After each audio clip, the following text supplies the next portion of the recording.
Hello, I'm John Joseph, and I'm going to explain to you what addiction is, addiction to alcohol and drugs. I'm going to dissect it a bit in the next 10 to 13 minutes and give you a summary so you can understand.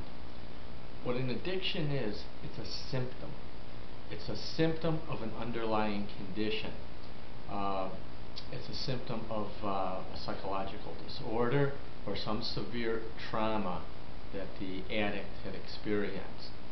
And these psychological disorders and the underlying factor, the root cause of addiction, is what has to be treated in order for the addict to quit using. The reason that the addict uses is to calm their mind, to try to treat the unsteadiness, the unstableness, the unbalance that they're experiencing from their underlying disorder. So the addiction is the mind trying to seek help, trying to get help, and trying to correct itself. I can give you an example. Bill W., who started Alcoholics Anonymous, he was pretty close to near death, or a few years away. He was having to be institutionalized again, and his drinking was so severe he was beginning to lose his mind.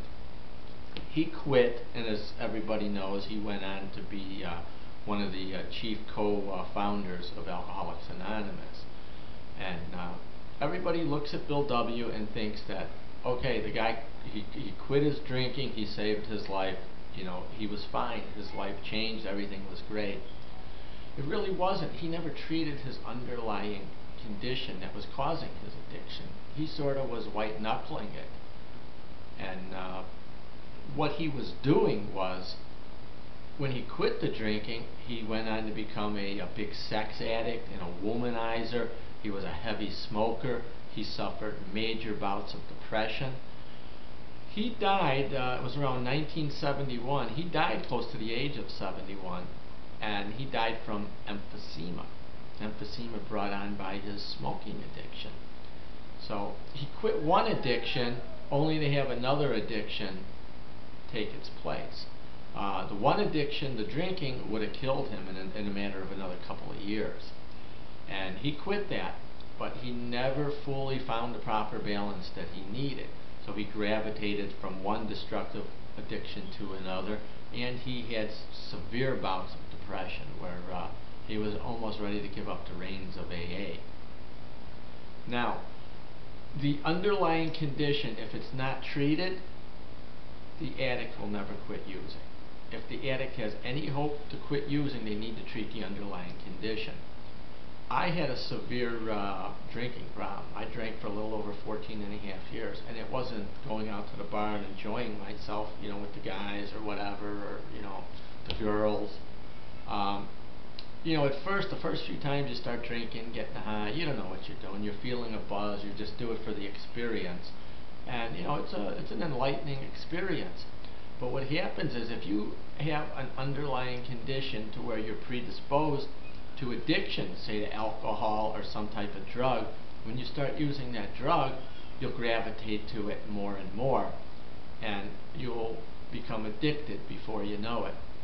When I quit drinking, I wondered, after about a year after I quit drinking, I used to guzzle my booze. I used to go home, I used to take a half pint, and in 20 minutes I would guzzle a half pint, and maybe chase it with that much soda pop.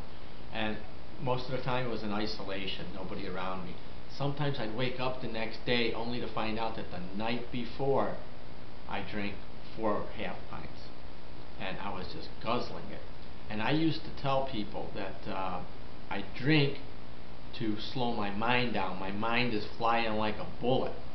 What I was describing was anxiety, because a year after I had quit drinking, I remember feeling the fueled up and the pented up anxiety and just that feeling, and I'm like, wait a minute, I quit drinking, why am I still feeling this? That's when I knew the reason that I drank was because my mind was flying like a bullet, and I was guzzling the booze to bring myself down. And all the time I would drink, I wasn't slobbering over and falling over. I would drink a half pint, guzzle it in 20 minutes, and I'd be the epitome of calm. Somebody would be there. It was obvious they could see I was drinking. A lot of times they couldn't, because I would still carry on a normal conversation. I wouldn't slur, but I didn't feel that anxiety anymore. So I was self-medicating. You have to treat the underlying disorder. That is the reason for the addiction. Bill W. went on a quest. He went on a quest to find out what was the reason for the addiction. It's not just a behavioral problem that you just keep going out and you keep drinking. He tried LSD therapies and vitamin E, different vitamin regimens. He had niacin. He was even into niacin. He thought niacin was going to treat the reason why people became an addict. You know what was happening was he was feeling it, even though he quit his drinking and he became a heavy smoker. He had his problems with depression. It wasn't pointed out then because it was so long ago, 30, 40, 50 years ago. Nobody knew what they know about addiction today. But he still felt it. He still felt the pent-up anxieties, and he knew that there was something else below there that needed to be treated. It just didn't come out the way it has today, that addiction is a symptom of the underlying unstable, unquiet mind. And most of the time, 99% of the time, it's a psychological disorder. If you have a severe addiction to drugs or to alcohol, you have to treat the underlying disorder. And you have to treat it through daily management. You have to get psychotropic drugs, to ease the mind. But it has to be treated. You have to treat the reason why you became the addict. And it really isn't that complicated. It's difficult to deal with an addict because of that pull, because of that addictive pull. But once you really sit down with somebody that really wants to quit their addiction, and you pinpoint all the issues. It could be past traumas. There could have been abuses as a child, sexual abuse. It could have been physical abuse, neglect. These are other things that weigh on the mind too.